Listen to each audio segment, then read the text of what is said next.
the first question from me is, how is it to invest in Eastern Europe? Like, give me like the real deal, like. It's never been so easy. Now? Yeah, I think the ecosystem is, I mean, you can see how to web is plenty of investors, plenty of founders, and plenty of discussions on the side, not on the side. So it's thriving and it's easy, I suppose. From a decision standpoint, maybe from a regulatory standpoint, it might not be so easy depending on which country you operate in. But other than that, it's great. Okay, you passed the ball to me. I think that we should also talk about the regulation here, because everyone is talking about EU Inc., EU petition, the 28th regime, right? So what's your opinion on this? Because I know that some investors think that that might happen in their lifetime, and others are like really skeptical about this.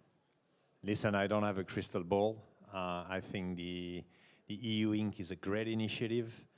I'm not sure it has to be the only one. I think that looking at the EU Inc. is only one part of it. There are many other things that could be improved, but EU Inc. is for sure the one of the things that should be improved and can be improved. I don't know how Brussels is looking at that. I hope with a good eye, and finally legislators are going to make a move to support our innovations industry, which is, as you know, lagging behind the US big time.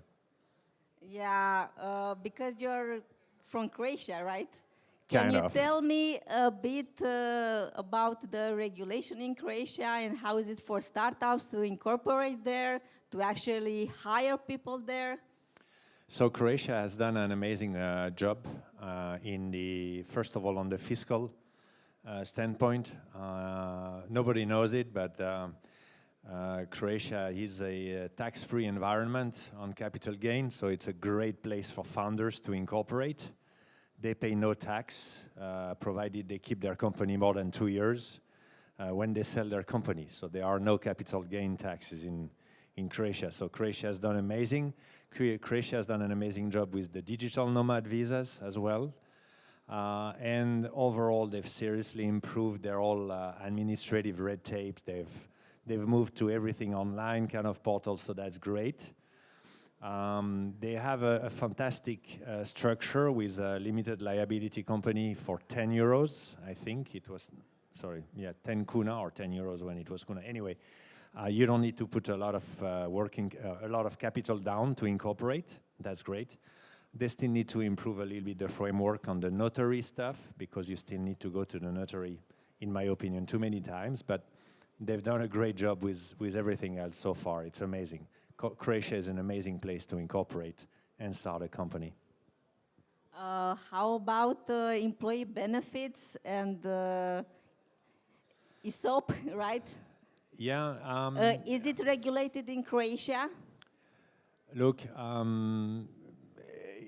you know, as I told you, ESOP is a bit less of an issue in Croatia because they took a pretty aggressive view on capital gain taxes. So, you know, it allows quite a lot of flexibility if an employee gets an ESOP, considering that essentially he's not going to pay any tax when he exits. That makes it very practical and profitable for employees. Yeah. Let's get back now to some VC stuff. And how is it to fundraise as a VC coming from Eastern Europe? Do you only do it like from institutional LPs? Is it EIF that's such a big thing? Do you want to leave that part and go more private? How is it? I mean, listen, big kudos to EIF. I mean, without EIF, there would be no how to web. Whether we like it or not, and that's the situation today. I see a lot of peers, I see a lot of founders, and I see a lot of peers funded by EIF, which means there are a lot of companies here funded by EIF indirectly through fund managers. EIF is fantastic. There is no other words. You can always be critical about those big supranational institutions. Yes, fair enough. They tend to be a little bit slow, a little bit bureaucratic. But hey, they exist, and they are responsible for the whole ecosystem. If it was not for them, there would be no private capital trickling down to fund managers like us. That's the reality for, I don't know, 80 or 90% of us. Now we are in our third fund, so a bit more selfishly, we are in our third fund. We've been very, depend on how you look at it, very lucky with our performance, or very good as managers. So for us, fundraising has become much, much easier. And in fact, the proportion of EIF is constantly going down in terms of overall fund size, which I think is what EIF should be. Should ignite the flame and to some extent remain, but at a lower percentage. So for us, fundraising has been relatively easy. It's never easy, but we've been very lucky this time around. We've got a fantastic first closing, which was, our first closing was bigger than our first two funds together. And we are only at first closing. We have Congrats. Yeah, I mean, I know it sounds a little bit pretentious, but as I said, fundraising has been a bit easier than usual. We've been very fortunate to have a lot of private investors. They like what we do, they know us, they know the brand, and they think this asset class is interesting. So we are seeing more and more family offices and high net worth individuals coming to us with smaller tickets, but very interesting tickets. So we have a very good mix of non-institutional investors in our cap table at the moment, our LP cap table. Do you think that LPs coming from the West are more interested now in East? Or how do you see this, like how this planned out, because you're also at your third fund? You thought that it's getting easier, right? But do you see more West putting money in the East or not? No, I have to disappoint you on this one. I thought so. LPs are very racist. No, I'm joking. It's not that they are racist at all. It's a joke. It's just that LPs have a tendency to hunt in their backyards, very much like VCs do, pretty much. And it's going to take a bit longer for Western LPs to really start hunting in the Eastern backyard. However, we have plenty of LPs in our region. They love this asset class, and we are very fortunate to count all of them in our cap table, and they are very good LPs with deep pockets as well. So I would say short answer to your question is Western LPs are not yet coming. The good news is that we don't need them so much yet. That's good for us, right? Exactly. We are doing a great job here by ourselves. Let's go a little bit way back to your telco Oh, you remember history. that? Oh, God. How did you see, like, going from telco, going from being like technical to going into VC and meeting probably like some years ago only people from the banking working at the VC? How was it for you? So this is like more of a personal question. Okay, I mean, I'm an engineer by trade, so I suppose that prevents some founders to completely bullshit me when they present me a product. However, I was not a great developer myself, so I cannot claim too much on that front. But I would say that, look, you have essentially two streams for fund managers in the region and beyond the region. Is you have the financial guys, which have had a financial career and run a fund in a financial way, in a financial manner. And then you have the operators, which have a different view, with a different style. I suppose I'm not saying one is better than the other. I belong to the latter. I'm quite proud of what I've done in my past life. I think that gives me some type of credibility from an operational standpoint when I talk to a funder. but it doesn't necessarily mean that if you come with a more financial background, you cannot equally bring value to founders. I like what I've done. I use it every day when I speak to founders. I'm happy about it, and I think we deliver value. But that's not to say that other background cannot deliver value. Okay, but do operators or former engineers spot better at early stage? Of course we do. Okay, that was for me to get a conclusion that I like out of you. And I have now a question about your portfolio. Like you're a bit, of course, you have some areas of focus, but from the past I also see like some agnostic thesis there, right? What you see now, and what like is your favorite like sector to go into? Look, yeah, we are pretty agnostic. I mean, we are like everybody. We are looking for outliers wherever they come from, whatever they do, and I think that's what we like to look into and look for.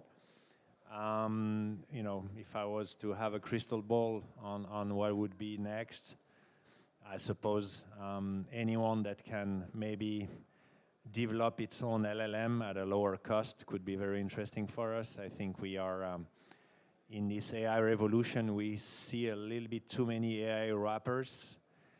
We like them, but they are, from a moat standpoint, they are a bit on the weak side of things. So I think for us, what we look into at the moment is people with a capacity to start creating their own model and make sure they comfort and keep their moats on the long run.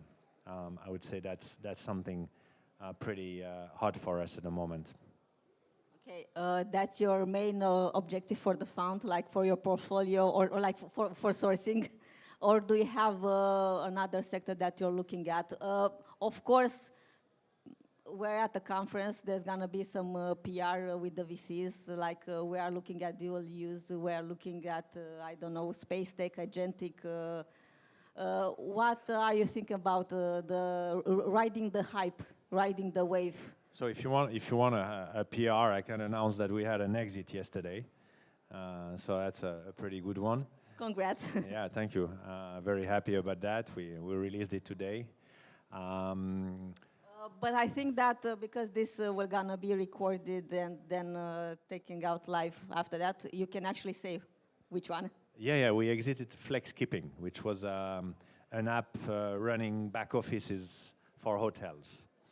So it's a back office app for hotels, and we exited to Muse, one of the European, if not worldwide, leader in the space. And we announced that yesterday. So a very nice one, very good returns for us and for our LPs. So very pleased about that. Nice, congrats on that. And more on your future portfolio. Okay, you are saying that you're looking into this, but how do you see like your future portfolio evolving now, because you're also at the third fund? And how is it like managing or like supporting a growing number of startups in your portfolio?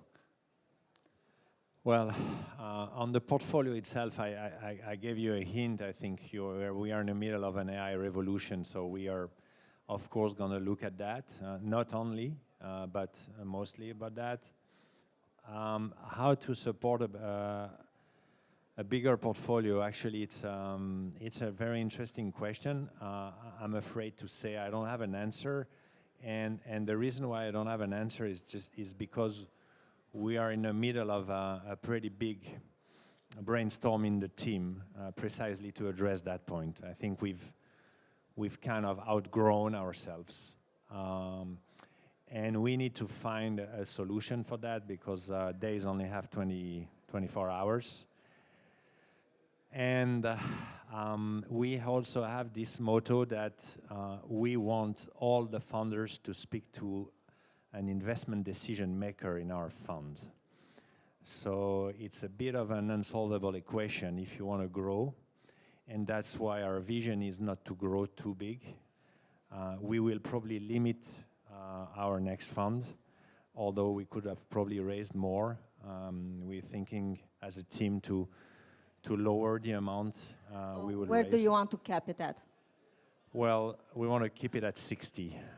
We probably, as we are talking today, we probably have the capacity to raise much, much more than that. We think that it may not be a wise move, so I'm sorry, I cannot really answer your question because it's a little bit in the middle of where the thinking is to maybe cap a little bit the amount. As a fellow VC, I always try to get all the info from the others, right? Yeah, but for us, essentially, it's essential for all the founders we talk to talk to a partner. I think the day we will lose that, we have the feeling that we will lose touch with the market, and I think that's when our brand is going to start to suffer. I can totally agree with that. We are also trying at Underline to keep it small, lean and mean for our founders, not for our LPs that much, right? Founders are first. So I think that we have time for one more. Okay, go for it. And we An will easy wrap one, it please. up. So just to have like a conclusion, like from Fil Rouge, right? Why Fil Rouge? Why someone like from the West coming to the East? How was it for you during all these days, like raising in Balkans, investing in Balkans, and everything like that? Like, give me like a personal question. Like, what was the hardest thing for you? I mean, you love personal questions, don't you? I'm not sure I like to give personal answers, though. Then give me the PR one.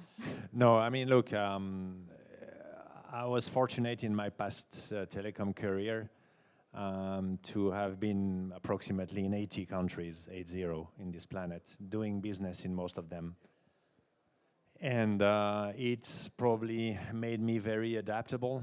I was lucky to learn languages and speak local languages quite quickly, and integrate and kind of blend into new society, new people. So for me, it was very enriching and very easy at the same time. So maybe as a conclusion, and that's not a bad one, enriching and easy.